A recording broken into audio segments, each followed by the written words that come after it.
Good afternoon, Colorado. Welcome to a Monday edition of What's for Lunch. I'm your host, Larry Hers. Today in studio, we have the Feedery and Billy and Katrina. Welcome. Thanks for having us. So the Feedery is not just the Feedery, it's also Grow and Gather. So there's a lot to talk about, so I'm just going to hand off and you tell us about both places. Well, the Feedery is the restaurant inside of the business. So we have our market and restaurant. So we have the market and the restaurant is the Feedery, and the whole business is Grow and Gather. So the whole business is Grow and Gather, and then the market and the Feedery is underneath it. Correct. And it's located where? In Inglewood, on the Old Hampton, right by Craig. Okay. Craig Hospital. Like Downing in Old Hampton, right? Yeah, Eastman and Hampton. Okay. In the old Bill's Auto Body Shop, Yeah. right? And when did you open? We opened in December. Okay. So we've been around for a couple months and trying to get our feet wet. And what's the concept? The concept? Well, the concept is, we have a greenhouse upstairs, a hydroponics room in the building. We're trying to grow as much as possible and then source things that are local and really just try to support the community.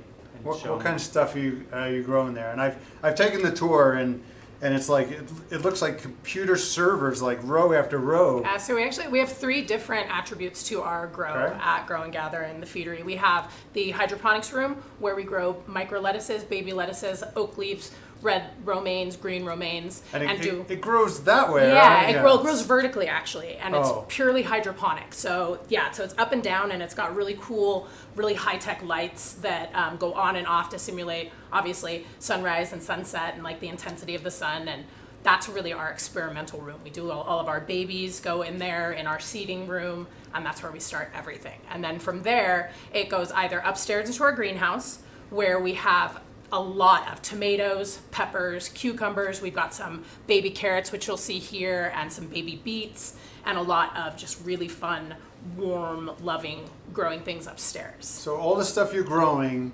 that goes into the restaurant, Yeah. right? And then you sell also in the market, I'm guessing? Yeah, we have a farmer's market that we do a farm stand 3 days a week right now. Right. We're doing, or 2 or 3 days a week, Friday, Saturday for sure, sometimes on Sundays, depending on what we have. And so you can come and buy things directly from there, and then we also source it into the restaurant. Right now, we're getting very little produce in from outside of our grow project.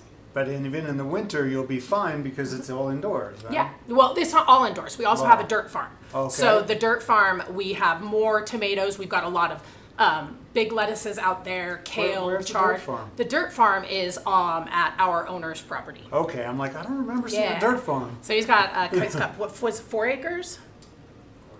I'm sorry, a quarter of an acre out at his place, and we're capitalizing out there too. Very nice. Do you sell to restaurants? Nope, we're just selling inside the building right now Okay. and to our customers in the area. Okay, let's talk about the restaurant itself. I've been there. It's so cool. And then you can get a tour also of the growing area. But For sure. but are you open breakfast, lunch, and dinner? We're open breakfast, lunch, and dinner. Prior to COVID, we were just kind of starting dinner, and so now we're back at it full force. So I think a lot of people know us as a breakfast and lunch place, but we're definitely open for all services. 7 days a week? 6 days a week. We were closed on Mondays, and we're also closed Sunday night for dinner. And you have a full bar, I think, right? We do. Yeah. Correct. And how would you describe? I would assume the food is farm to table. I mean, Yeah. but even do you have a different word? Do you call it something else? Because it's so farm. We've been It's like throwing around the term hyper local. Okay. But I mean, if you look at our Instagram page, I mean, Kat makes these videos where literally she goes upstairs, she grabs it, and it's in the kitchen within 30 seconds. Okay. It's pretty cool. Yeah, we have a ton of herbs that are growing all around upstairs up near the greenhouse. And yesterday when I made one of we don't actually have, it's actually right here, this is our green goddess dressing. Yep. It's vegan aioli that we make, and then we add just as many herbs as we can find. And I just walk around upstairs and pick all of the herbs that are fresh and beautiful and say hi to all of our pollinator friends. and then come back downstairs, wash it, and it goes directly into our products. We'll talk about your pollinator friends. So we have on, in our 2 locations, our dirt farm and as well as our rooftop, we have 7 active hives. We're working on getting our 8th one started, but we just harvested honey this weekend. So cool. And we were able to get 12 gallons of honey from our hives. And that's just taking what they can spare. And of course, we want to keep them happy, so we leave them plenty to keep themselves going. But so we have a pollinator garden downstairs that's everything.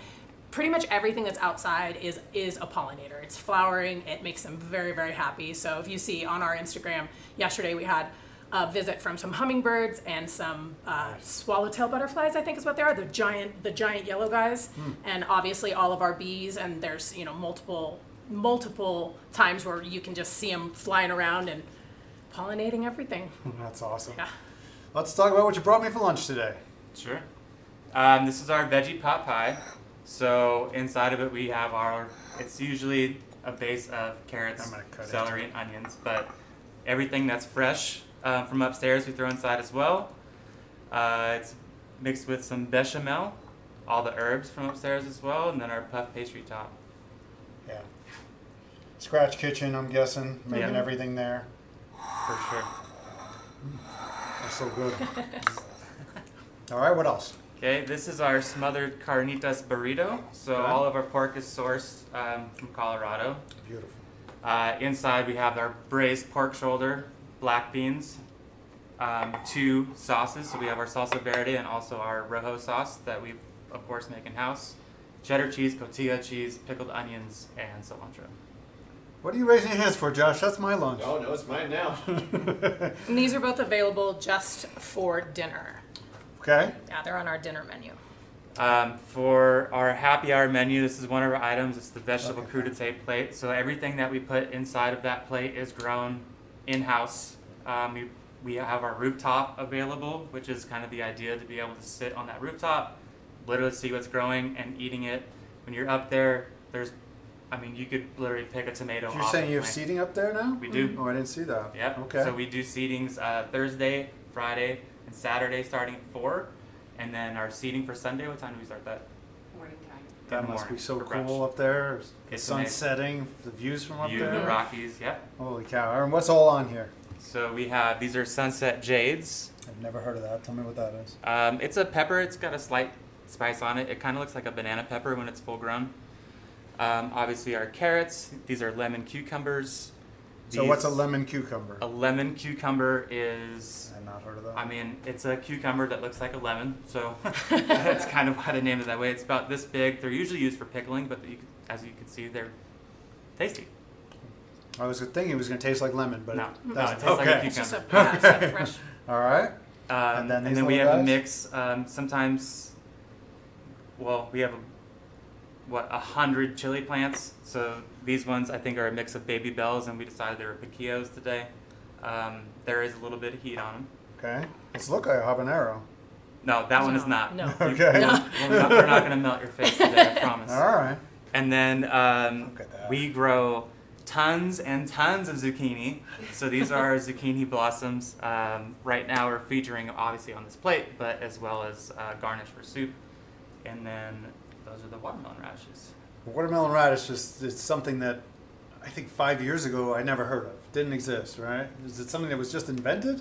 Because No, I think it's just another one of those things that with cultivation and we both are California natives, so I've worked with watermelon radish for a really long time, but I think it's just something that's gaining traction. I mean, it's just so pretty, and it's got a much more mild flavor than your traditional red radish, so it lends itself really well to something like this, like a garnish or a crudité plate, and I think it's just something that's so, you can't, and they're so different. You've got ones that are just completely pink, and then I've you've got never ones seen them this that pink have before. that have the white on the outside, and they're such a beautiful thing, and I think it's just gaining traction.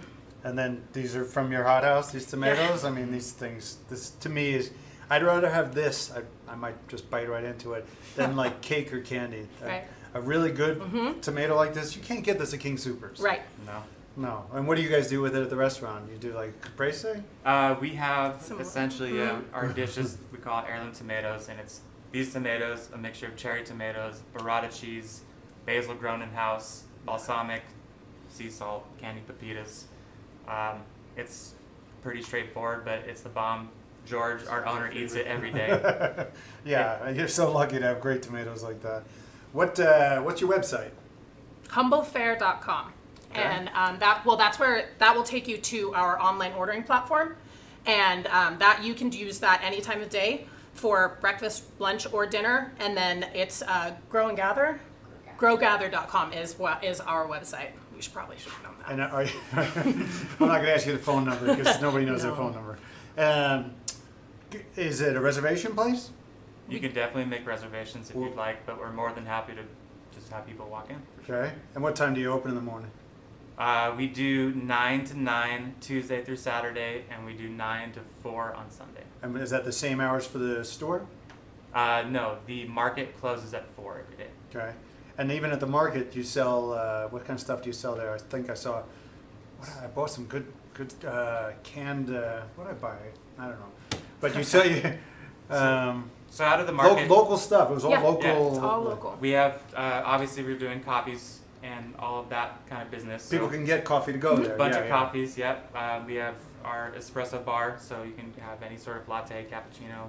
Oh, I remember. I got Okay. caramelized onions there. Oh, there you Oh, go. they were so good. We have a bunch of salsas and honeys, all local stuff, and then we have just started producing what we call our grab and go concept. So we do have breakfast burritos in the morning from 8 to noon. We have $5 bacon breakfast burritos and $4 egg burritos. We also have chicken wraps to go, salads to go, and then all of our produce, as you see here, is also available in the market.